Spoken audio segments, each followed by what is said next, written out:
கர்த்தருடைய பரிசுத்த நாமத்துக்கு ஸ்தோத்திரம் உண்டாவதாக. வழக்கமாக நாம் வியாழக்கிழமை மாலை நேரத்தில் தொடர்ந்து வேதாகமத்தில் நாம் காண்கின்ற அநேக பாத்திரங்கள், நபர்களை குறித்து நாம் சிந்தித்து வருகிறோம். ஆண்களாக காணப்படுகிற பாத்திரங்கள், பெண்களாக காணப்படுகிற பாத்திரங்கள், பாசிட்டிவ் கேரக்டர்ஸ், நாம் பின்பற்ற வேண்டிய பாத்திரங்கள், நெகட்டிவ் கேரக்டர்ஸ், தவிர்க்க வேண்டிய லட்சணங்களை உடைய பாத்திரங்கள் என்று சொல்லி தொடர்ந்து நாம் வேதாகமத்தில் இருக்கிற அநேக மக்களை குறித்து நாம் சிந்தித்து வருகிறோம். கடந்த வாரத்திலே காலேபு குறித்து நாம் சிந்தித்தோம் என்று எண்ணுகிறேன். உத்தமரான காலேப் என்கிற மனிதன் குறித்து. இன்றைக்கு அந்த விதத்திலே நாம் ஒரு கேரக்டர் குறித்து சிந்திக்க இருக்கின்றோம். இஸ்ரவேல் மக்கள் 40 ஆண்டு கால வனாந்தர பயணத்தை முடித்து எரிகோவையும் தாண்டி யோசுவாவினுடைய நாட்களிலே கர்த்தராகிய தேவன் இஸ்ரவேல் மக்களுக்கு கொடுத்த கானான் தேசத்தை சுதந்தரித்து ஏராளமான ராஜாக்களை எல்லாம் முறியடித்து அவர்கள் தேசத்தை பங்கிட்டு கொண்டார்கள். அதன் பின்பு தேசத்திலே அவர்கள் வளர்ச்சி அடைந்து கொண்டிருந்தார்கள். யோசுவாவும் அவருக்கு பின்பு அவரோடு இருந்த மூப்பர்களும் இருந்த காலமெல்லாம் அந்த மக்கள் கர்த்தருக்கு பயந்த மக்களாக விளங்கினார்கள்.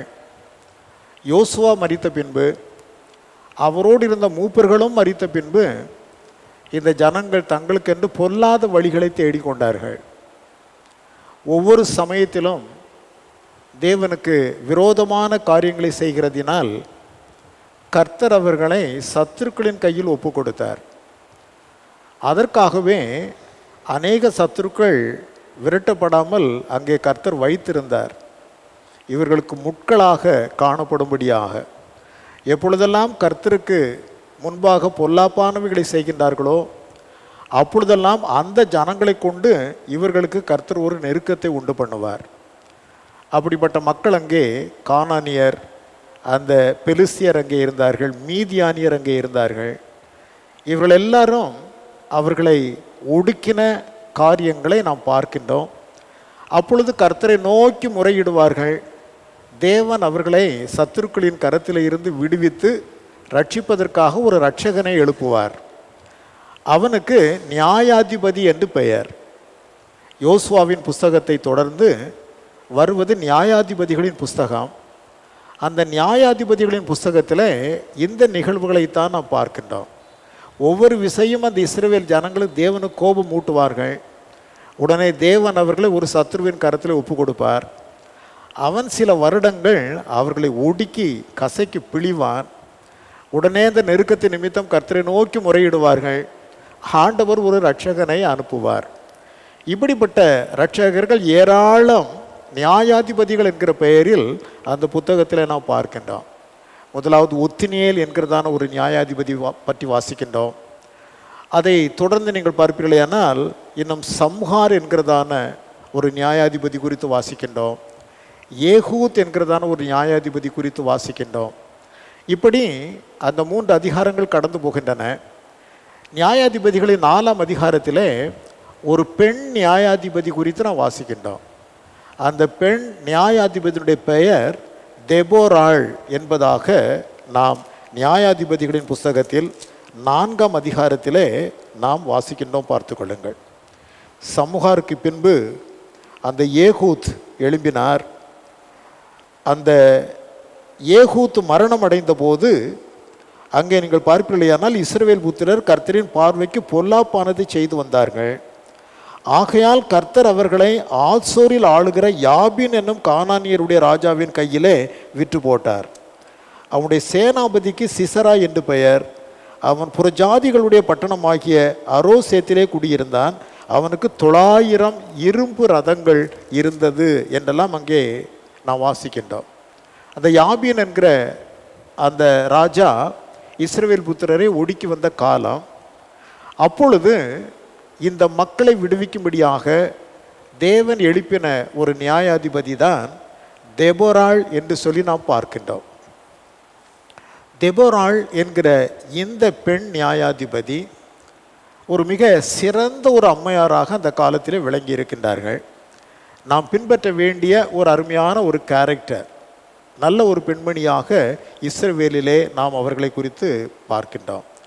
நியாயாதிபதிகள் 4ஆம் அதிகாரம் இந்த தெபொராள் அவர்களை குறித்து முழுவதுமாக சொல்கிறது. 5ஆம் அதிகாரத்திலே அவர்கள் அந்த சிசரா என்கிற அவனை சேனாபதியை வெற்றி கொண்ட பின்பு, யாபினை முறியடித்த பின்பு அவர்கள் பாடின அந்த பாடல் 5ஆம் அதிகாரத்தில் இருக்கிறது. ஆக நியாயாதிபதிகள் 4 மற்றும் 5 அதிகாரங்கள் தெபொராளை மையமாக வைத்து அது நம்மிடத்தில் பேசுகிறது என்பதை நம்மால் பார்க்க முடியும். இந்த தெபொராள் என்கிற இந்த அம்மையார் குறித்து இந்த இரவு நேரத்தில் சற்று நேரம் நாம் சிந்திக்க இருக்கிறோம். அவர்களை குறித்து நாம் பார்க்க வேண்டுமையானால் 4வது வாக்கியத்திலே, 4ஆம் அதிகாரம் 4வது வாக்கியத்தில், அந்த ஒரு வாக்கியத்தில் அந்த பெண்மணி குறித்ததான, அந்த அம்மையார் குறித்ததான அநேகம் சிறப்பியல்கள் குறித்து அங்கே சொல்லப்பட்டிருக்கிறது. அக்காலத்திலே லபிதோத்தின் மனைவியாகிய தெபொராள் என்னும் தீர்க்கதரிசியானவள் இஸ்ரவேலை நியாயம் விசாரித்தாள். அந்த ஒரு வாக்கியத்திலே அந்த பெண்ணை குறித்ததான 3 விதமான பெரிய காரியங்கள் அங்கே சொல்லப்பட்டிருக்கிறது. லபிதோத்தினுடைய மனைவி என்கிற ஒரு குடும்ப பெண்ணாக அவர்களை நாம் பார்க்கின்றோம். பின்பதாக பாராக் என்கிற ஒரு மனிதன் அங்கே உள்ளே வருகின்றார். அந்த பாராக்கை தான் யுத்தத்திற்கு தெபொராள் அனுப்புகிறதை நம்மால் பார்க்க முடிகிறது. பாராக் சொல்லுவார், நீ என்னோடு கூட வராவிட்டால் நான் போக மாட்டேன் என்று சொல்லுவார். நானும் உன்னோடு வருவேன், ஆனால் நீ பெறப்போகிற அந்த வெற்றி அது ஒரு பெண்ணை சேர்ந்து விடும் என்பதாக தெபொராள் அம்மையார் அவர்கள் கூறுவார்கள்.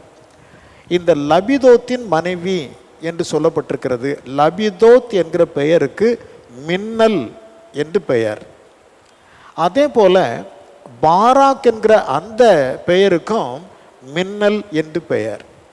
லபிதோத் என்றாலும் மின்னல் என்கிற பெயர், பாராக் என்றாலும் மின்னல் என்பது அதனுடைய பெயர்.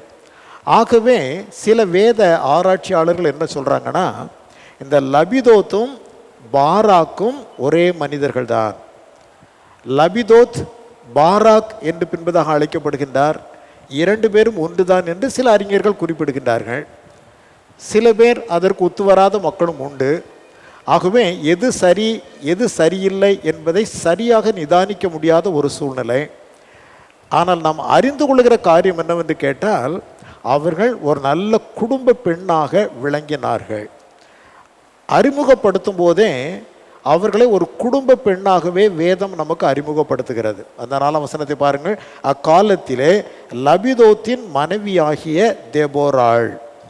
ஸோ ஃபர்ஸ்ட் அவர்களை இன்ட்ரடியூஸ் பண்ணும்போதே, அறிமுகப்படுத்தும் போதே, she was a family woman, ஒரு நல்ல ஒரு குடும்ப பெண்ணாக அந்த பெண்ணை கர்த்தருடைய வேதம் நமக்கு அறிமுகப்படுத்துகிறது.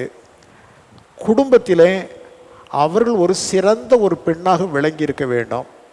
ஆகையினால் கர்த்தருடைய கண்களில் அவர்களுக்கு இன்னும் மேலான கிருபையும் இரக்கமும் கிடைத்தது.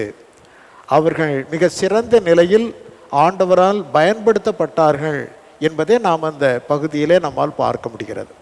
ஆகவே தேவனுக்காக பிரகாசிக்க வேண்டும் என்றிருக்கிற மக்கள் பெண்கள், ஏனென்றால் தெபொராள் பெண். ஆகையினால் பெண்ணை குறித்து தான் இன்றைக்கு நாம் சிந்திக்க இருக்கின்றோம். ஒரு பெண்ணானவள் ஒரு நல்ல ஒரு குடும்ப பெண்ணாக அமைந்திருக்கின்ற போது தேவனுடைய பார்வையிலே அவர்கள் பெரிய கனத்தை பெற்ற ஒரு பெண்ணாக விளங்குவார்கள். அதன் மூலம் அவர்களை கொண்டு தேவன் என்ன செய்ய வேண்டும் என்று விரும்புகிறாரோ அதை அவரால் செய்ய முடியும்.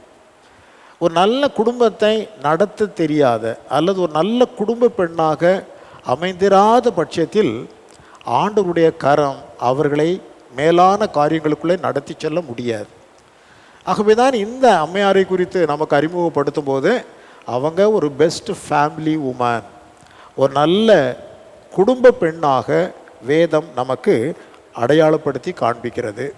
ஆகையினால் பெண்கள் முதலாவது அவர்களுக்கு தேவன் கொடுத்திருக்கிற உத்தரவாதம், பொறுப்பு என்னவென்றால் குடும்பத்தை பண்படுத்துவதும் பராமரிப்பதும் பாதுகாப்பதும்.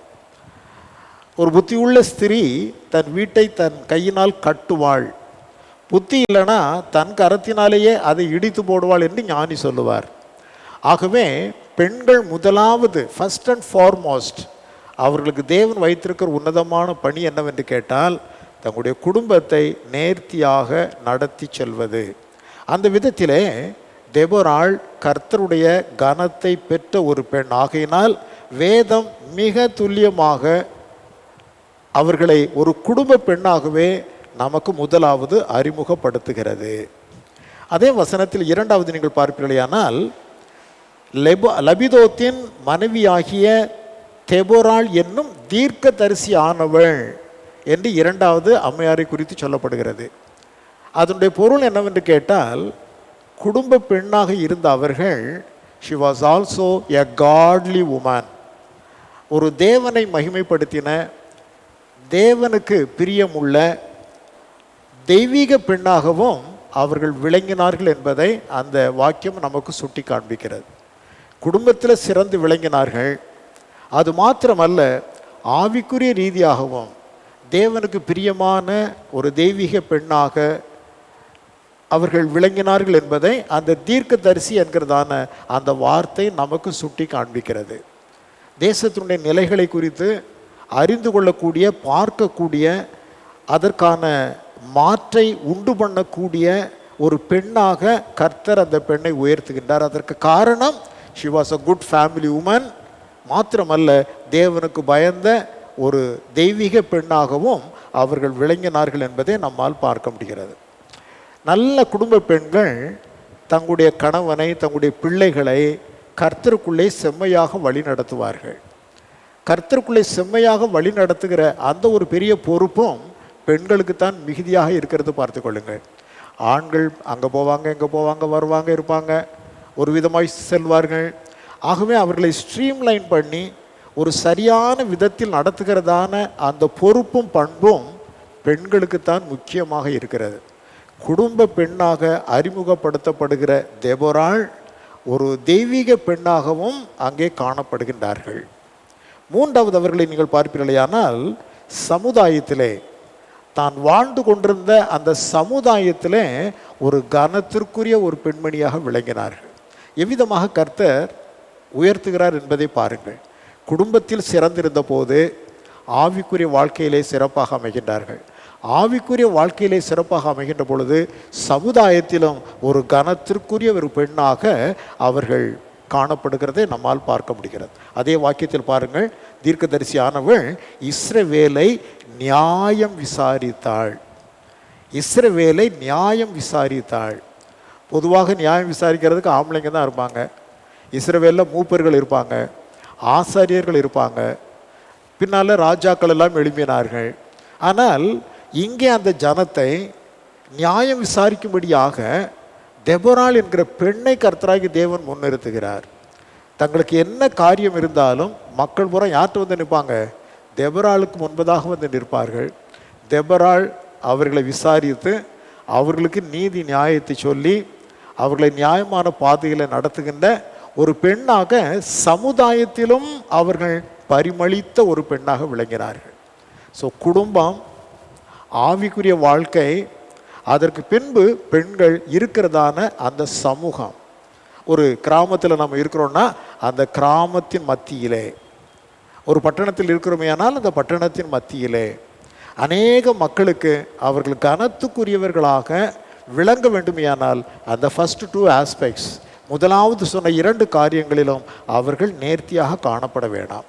குடும்பத்தில் இன்னும் ஆவிக்குரிய ரீதியில் அவர்கள் நேர்த்தியாக காணப்படுகின்ற பொழுது, இன்றைக்கு நாம் பார்ப்போமேயானால் குடும்பம், அதற்கு பின்பு சபையினுடைய வாழ்வு, ஆவிக்குரிய ரீதியாக நேர்த்தியாக அவர்கள் காணப்படுகின்ற பொழுது தேவன் அவர்களை சமூகத்திலும் கனத்திற்குரியவர்களாக உயர்த்துகின்றார்.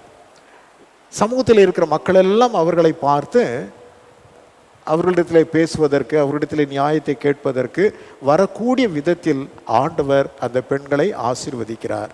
அப்படிப்பட்ட ரீதியிலே தான் இந்த தெபொராளை குறித்து வேதம் நமக்கு எடுத்துரைக்கிறது. பார்த்து கொள்ளுங்கள்.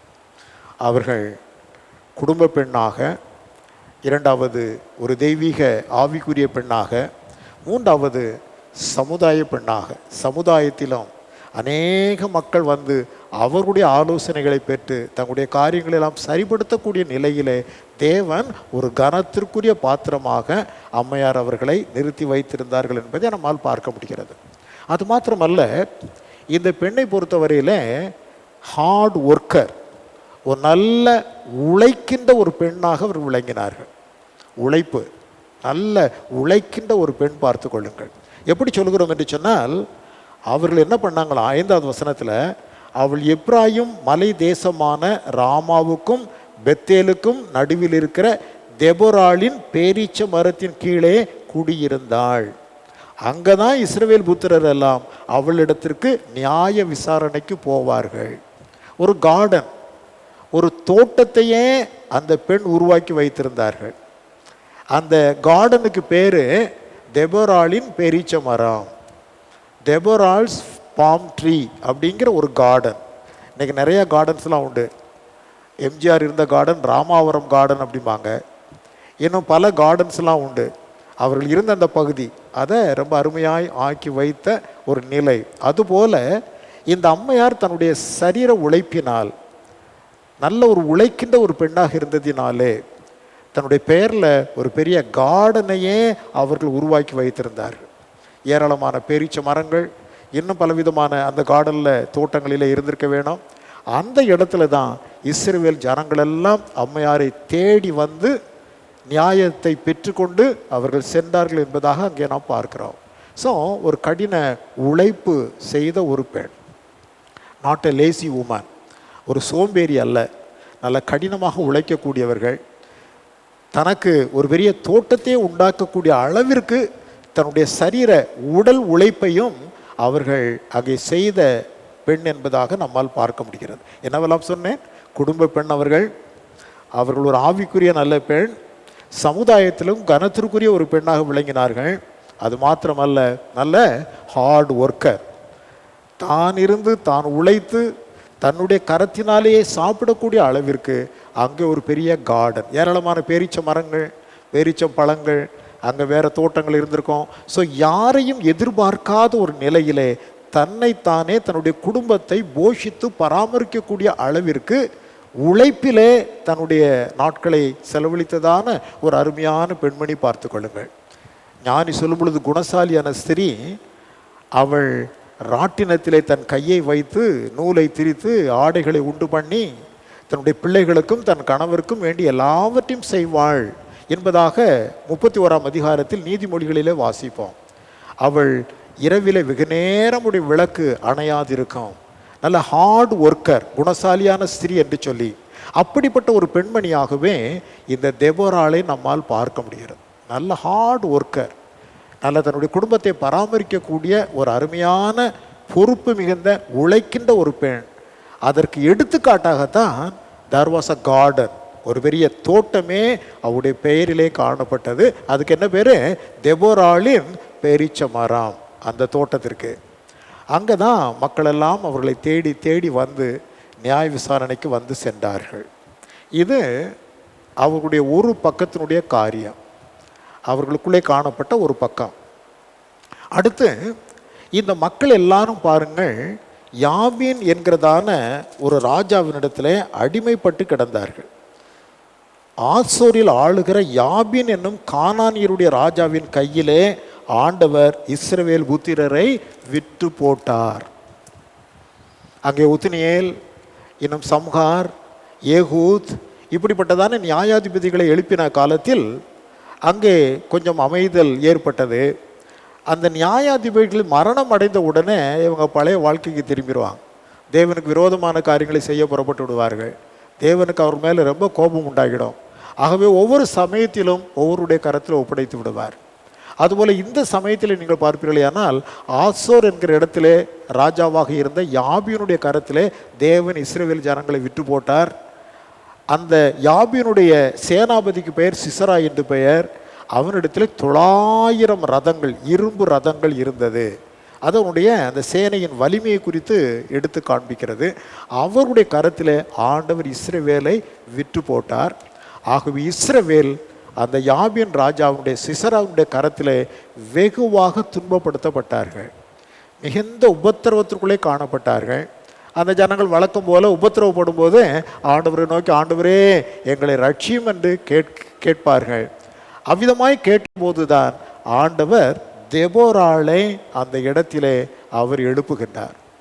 தெபோராள் பாராக்கை அழைப்பாள். நான் ஏற்கனவே சொன்னேன், பாராக் ஒருவேளை லபிதோத்தாகவே இருந்திருக்கலாம், நமக்கு அது சரியாக விவரங்கள் கொடுக்கப்படவில்லை. எப்படியோ பாராக் என்கிற மனிதனை அழைத்து, நீ எழும்பி போ, கர்த்தர் சொல்லுகிறார், நீ எழும்பி போ, அந்த யாபினுடைய சேனையெல்லாம் உன்னுடைய கரத்திலே கர்த்தர் ஒப்பு கொடுப்பார் என்று அங்கே உரைப்பார். ஆனால் பாராக் என்ன சொல்லுவான் தெரியுமா? அதற்கு பாராக் முந்தின வசனத்திலே, நான் யாபினின் சேனாபதியாகிய சிசராவையும் அவன் ரதங்களையும் அவன் சேனையையும் கீசோன் பள்ளத்தாக்கிலே உன்னிடத்திற்கு வர இழுத்து அவனை உன் கையில் ஒப்பு கொடுப்பேன் என்றும் இஸ்ரவேலின் தேவனாகிய கர்த்தர் உனக்கு கட்டளையிடவில்லையா என்றால், அதற்கு பாராக் 8வது வசனம், நீ என்னோட கூட வந்தால் போவேன், என்னோட கூட வராவிட்டால் நான் போக மாட்டேன். ஏம்மா தெபோராள், நீ என் கூட வந்தால் தான் நான் போவேன், யுத்தத்திற்கு போவேன், நீ வரலன்னு வச்சுக்க நான் போகவே மாட்டேன் என்று சொல்லுகின்ற அளவிற்கு தெபோராள் பேரிலே ஒரு நம்பிக்கை அங்கே வைக்கப்பட்டது. உடனே தெபோராள் சொன்னாங்க, நான் கண்டிப்பாக உன்னோடு கூட வருகிறேன், ஆனால் நீ இப்படி சொன்னதுனால வரப்போகிற அந்த வெற்றியினுடைய அந்த கிரெடிட், அந்த மேன்மை உனக்கு கிட்டாது, அதை ஆண்டவர் ஒரு பெண்ணினுடைய கருத்தில் என்ன செய்து விடுவார், கொடுத்து விடுவார் என்பதாக அங்கே தெபோராள் உரைப்பார். பார்த்து கொள்ளுங்கள். ஆகவே தெபோராளும் பாராக்கும் எழும்பி சென்று ஒரு பெரிய வெற்றியை அவர்கள் அங்கே பெற்றுக்கொள்கின்றார்கள். ஆகவே அவர்களை அந்த சமயத்திலே நாம் ஒரு வீர பெண்மணியாக நம்மால் பார்க்க முடிகிறது. 5வது அதிகாரத்தில் 7வது வசனத்தில் நீங்கள் பார்ப்பீர்களானால், தெபோராளாகிய நான் எழும்பும் அளவும் இஸ்ரவேலிலே நான் தாயாக எழும்பும் அளவும் கிராமங்கள் பாழாய் போயின, இஸ்ரவேலின் கிராமங்கள் பாழாய் போயின. அங்கே பார்க்கிறோம், எல்லாம் பாழாய் கிடந்த சமயத்திலே இந்த தெபோராள் எழும்பினாள், பாராக்கை அழைத்து கொண்டு சென்றாள். ஒரு பெரிய யுத்தம் நடந்தது. அந்த சிசராவை யாகேல் என்கிற ஒரு பெண்ணினுடைய கரத்திலே ஆண்டவர் ஒப்பு கொடுத்தார். யுத்தம் பயங்கரமாய் நடக்கும், இஸ்ரவேலர் மேற்கொள்வார்கள். உடனே சிசரா தப்பித்து ஓடுவான். யாபினுடைய அந்த 900 இரும்பு ரதங்களை வைத்திருந்த சேனாபதி தப்பித்து ஓடுவான். அங்கே யாகேல் என்கிற ஒரு பெண் ஒரு கூடாரத்தில் இருப்பாள். அங்கே ஓடுவான், பார்த்து கொள்ளுங்கள். ஓடின உடனே உள்ளே அவள் அழைத்து கொள்வாள். அழைத்து, யாராவது வந்தா இங்கே யாரும் இல்லை என்று சொல்லிவிடு என்று சொல்லுவான். அவனை படுக்க வைத்து ஒரு ஜமக்காலத்தை வைத்து மூடி விடுவாள். அவன் தண்ணீர் கேட்பான், அவள் பாலை கொடுப்பாள். பாலை குடிச்சிட்டு அப்படியே படுத்து கிடப்பான். ஒரு பெரிய ஸ்பைக்கு, ஒரு பெரிய ஆணி ஒன்றை எடுத்து, கூடாரத்தை நாட்டுகிற ஆணி ஒன்றை எடுத்து அயர்ந்தவன் தூங்கி கொண்டிருக்கிற நேரத்தில் அவன் நெத்தியிலே வைத்து சுத்தியலை வைத்து அடித்து அந்த சிசராவை கொண்டு போடுவான். தரையோடு அந்த ஸ்பைக் போய் ஊண்டி அவன் அப்படியே மரித்து கிடப்பான். பாராக் அவனை விரட்டி தேடி பின்தொடர்ந்து வருகையிலே அவன் அங்கே செத்து கிடப்பான். ஆகையினால் சிசராவை கொண்ட அந்த மேன்மையை தெபோராள் சொன்னது போல யாருடைய கரத்திலே கர்த்தர் கொடுத்தார்? யாகேலுடைய கரத்திலே கர்த்தர் கொடுத்தார். இருக்கட்டும். ஆகவே இந்த காரியங்களெல்லாம் நாம் பார்க்கின்ற பொழுது தெபோராள் ஒரு வீர பெண்மணி. ஒரு மனிதனே பயந்து கொண்டிருந்த நேரத்தில் ஒரு பெண்ணாக அவர்கள் எழும்பினார்கள். நான் இஸ்ரவேலின் தாய் என்று சொல்லி எழும்பின ஒரு வீர பெண்மணியாக நாம் அவர்களை பார்க்கின்றோம். 6வதாக அவர்கள் இஸ்ரவேலுக்கு அன்றைக்கு தாயாகவே விளங்கினார்கள். வீர பெண்மணி என்பது ஒன்று. அடுத்து ஒரு தாயாக, மதர், தாய், அம்மா என்கிற அந்த ரீதியிலே இஸ்ரவேல் மக்களால் புகழப்படுகின்ற ஒரு நிலைக்கு அவர்கள் உயர்த்தப்பட்டார்கள். அதைத்தான் பாட்டு பாடும்போது அங்கே தெபோராள் பாடுகின்றார்கள், தெபோராளாகிய நான் எழும்பும் அளவும் இஸ்ரவேலிலே நான் தாயாக எழும்பும் அளவும் கிராமங்கள் பாழாய் போயின. என்னை கர்த்தராகிய தேவன் இஸ்ரவேலுக்கு தாயாக எழும்ப பண்ணினார். என்னுடைய கரத்திலே அவர் அந்த யாபியனையும் சிசராவையும் சர்வ சேனைகளையும் என்னுடைய கரத்தில் ஒப்பு கொடுத்தார் என்று சொல்லி அங்கே பாடுகிற அந்த பாடலை நீங்கள் வீட்டிலே வாசித்து பார்க்கலாம். 5ஆம் அதிகாரம் முழுவதும் ஒரு பாட்டு தான் பார்த்து கொள்ளுங்கள். பாராக்கும் தெபோராளும் பாடுகின்றதான ஒரு பாடல் அது. அதில் ஆண்டவர் செய்த அந்த அற்புதங்களை குறித்து அவர்கள் விளக்குகின்றார்கள். அப்பொழுதுதான் சொல்லுகின்றார்கள், நான் இஸ்ரவேலுக்கு தாயாக எழும்பினேன். ஸோ தாயாக விளங்கின ஒரு பெண் என்பதை பார்க்கிறோம். இறுதியாக 7வதாக அந்த பெண்ணை ஒரு சமாதான பெண்ணாக நாம் பார்க்கிறோம். எப்படிப்பட்ட பெண் அவர்கள்? சமாதான பெண். அந்த பெண் எழும்பினதினாலே இஸ்ரவேலில் 40 வருஷம் சமாதானம் உண்டாயிருந்தது, அமைதல் உண்டாயிருந்தது என்று நாம் அங்கே பார்க்கிறோம். பார்த்து கொள்ளுங்கள். அங்கே நீங்கள் பார்ப்பீர்களேயானால் 5ஆம் அதிகாரத்தில் கடைசி வசனத்தை நீங்கள் பாருங்கள். கர்த்தாவே, உம்மை பகைக்கிற யாவரும் இப்படியே அழிய கடவர்கள், அவரில் அன்பு கூறுகிறவர்களோ வல்லமையோடே உதிக்கிற சூரியனை போல இருக்க கடவர்கள் என்று பாடினார்கள். பின்பு தேசம் 40 வருஷம் அமைதலாயிருந்தது. ஒரு பெண் நியாயாதிபதியாக எத்தனை வருஷம்? 40 வருஷம் அந்த இஸ்ரவேலிலே ஒரு தாயாக அவர்கள் அமர்ந்து அந்த ஜனங்களை நியாயம் விசாரித்து அவர்களுக்கு வேண்டியதான நன்மைகளை செய்தார்கள். 40 வருஷம் சமாதானம். அந்த மக்களுக்கு, இஸ்ரவேல் மக்களுக்கு சமாதானமும் அமைதலும் உண்டாயிருந்தது என்பதாக நாம் அங்கே பார்க்கிறோம். ஆகவே அவர்கள் ஒரு சமாதான பெண்மணியாகவும் விளங்கினார்கள். ஆகவே இங்கே நாம் பார்க்கிறோம் இந்த அம்மையாரை குறித்ததான காரியங்கள். இவர்கள் எந்த கோத்திரத்தை சேர்ந்தவர்கள் என்பது கூட நமக்கு சரியாக சொல்லப்படவில்லை. அவர்கள் வாழ்ந்த அந்த பகுதி என்பது நீங்கள் பார்ப்பீர்களேயானால் அங்கே எப்ராயிம் மலை தேசமான ராமாவுக்கும் பெத்தேலுக்கும் நடுவில் இருக்கிற தெபோராளின் பேரீச்ச மரம் என்று சொல்லப்பட்டிருக்கிறது. ஆகவே அவர்கள் வாழ்ந்து கொண்டிருந்த அந்த இடம் எப்ராயிம் மலை தேசமாக இருக்க வேண்டும் என்று சொல்லுகிறார்கள். ஆகையினால் அவர்கள் எப்ராயிம் கோத்திரத்தை சேர்ந்தவர்களாக இருக்கலாம் என்பது சிலருடைய அபிப்பிராயம். ஆனால் பாராக்கை பார்த்து அங்கே அம்மையார் அவர்கள் பேசும்போது, நீ போய் நப்தலி புத்திரர் செபுலோன் புத்திரரை நீ 10,000 பேரை கூட்டிக் கொண்டு மலையின் மேல் ஏறக்கடவா என்று சொல்லி 6ஆம் வசனத்திலே சொல்வார்கள். ஆகவே சிலர் இவர்கள் எப்ராயிம் மலை தேசத்தில் வாழ்ந்து கொண்டிருந்தாலும் இவர்கள் நப்தலி கோத்திரத்தை சேர்ந்தவர்களாக இருக்க வேண்டும். பாராக் நப்தலி கோத்திரத்தை சேர்ந்தவனாக விளங்க வேண்டும். ஆகவேதான் நப்தலி கோத்திரத்து மக்களை அழைத்து கொண்டு நீ முன்னாலே போ என்று சொல்லப்படுகிற அந்த வார்த்தை வைத்து விதமாய் சொல்லுகிறார்கள். ஆனால் இவர்கள் எந்த கோத்திரத்தை சேர்ந்தவர்கள் என்பது நமக்கு தெளிவாக என்ன செய்யப்படவில்லை, சொல்லப்படவில்லை. யூகம்தான். எப்ராயிம் கோத்திரமாக இருக்கலாம், இல்லை நப்தலி கோத்திரமாக இருக்கலாம். எந்த கோத்திரமாக இருந்தாலும் சரி, நாம் பின்பற்ற வேண்டிய ஒரு சிறப்பான பெண்மணி என்பதை நாம் அறிந்திருக்கிறோம். 1, அவர்கள் ஒரு நல்ல குடும்ப பெண். 2, அவர்கள் நல்லதொரு ஆவிக்குரிய பெண்மணி. 3, சமூகத்திலே மிகவும் கனத்திற்குரிய ஒரு பெண்மணி.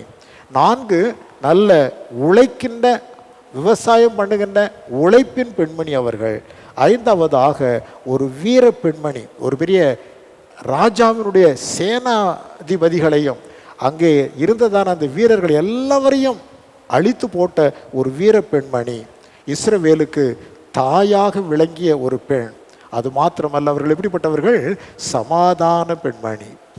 அந்த பெண் நியாயம் விசாரித்து கொண்டிருந்த வரையிலும் நான் நினைக்கிறேன் அவர்கள் உயிரோடு இருந்த காலமெல்லாம் 40 வருடங்கள் அந்த ஜனங்கள் அமைதலாக சமாதானமாக வாழும்படி தேவன் அந்த பெண்ணை ஆசீர்வதித்தார். அவர்களை கொண்டு இஸ்ரவேலுக்கு சமாதானத்தை அருளி செய்தார்.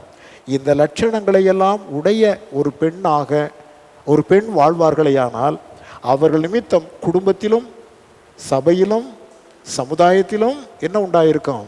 சமாதானம் உண்டாயிருக்கும். ஒரு சமாதானத்தை ஏற்படுத்துகிற ஒரு பெண்ணாக அவர்கள் தங்கள் வாழ்வை அமைத்து கொள்வார்கள் என்பது உறுதி. இந்த லட்சணங்கள் காணப்படவில்லை என்று சொன்னால் அவங்களுக்குள்ளேயே இந்த லட்சணம் இல்லை, அப்புறம் எங்கே அவங்க சமாதானத்தை ஜனங்களுக்கு ஏற்படுத்துவது? ஆகவே பெண்கள் யாரை போல் இருக்க வேண்டும்? தெபோராளை போல் இருக்க வேண்டிய நிலையிலே வைத்து பார்க்க வேண்டிய ஒரு மாதிரி பெண்மணி.